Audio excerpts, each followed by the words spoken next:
The Praying Hands.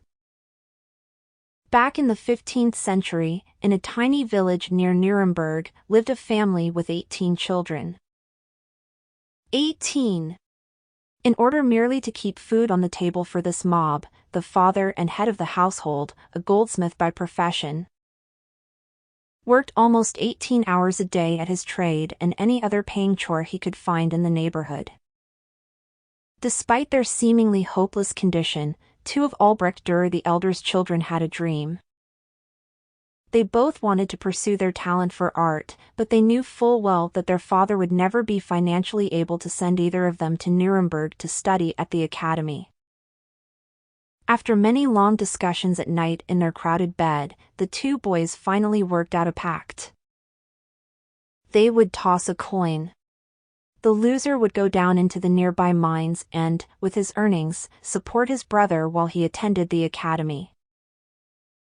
Then, when that brother who won the toss completed his studies, in 4 years, he would support the other brother at the academy either with sales of his artwork or, if necessary, also by laboring in the mines. They tossed a coin on a Sunday morning after church. Albrecht Dürer won the toss and went off to Nuremberg. Albert went down into the dangerous mines and, for the next 4 years, financed his brother, whose work at the academy was almost an immediate sensation.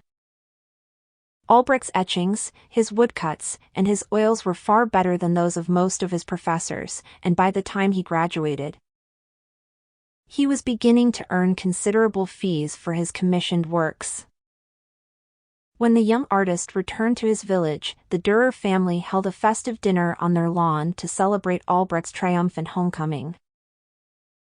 After a long and memorable meal, punctuated with music and laughter, Albrecht rose from his honored position at the head of the table to drink a toast to his beloved brother for the years of sacrifice that had enabled Albrecht to fulfill his ambition.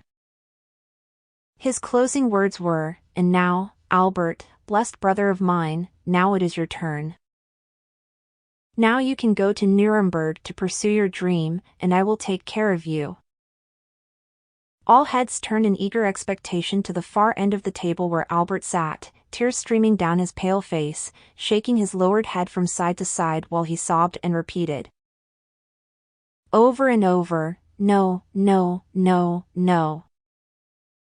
Finally, Albert rose and wiped the tears from his cheeks. He glanced down the long table at the faces he loved, and then, holding his hands close to his right cheek, he said softly, "No, brother. I cannot go to Nuremberg. It is too late for me. Look. Look what 4 years in the mines have done to my hands. The bones in every finger have been smashed at least once, and lately I have been suffering from arthritis so badly in my right hand that I cannot even hold a glass to return your toast, much less make delicate lines on parchment or canvas with a pen or a brush. No, brother. For me it is too late. More than 450 years have passed. By now, Albrecht Dürer's hundreds of masterful portraits, pen and silver point sketches, watercolors, charcoals, woodcuts, and copper engravings hang in every great museum in the world. But the odds are great that you, like most people, are familiar with only one of Albrecht Dürer's works.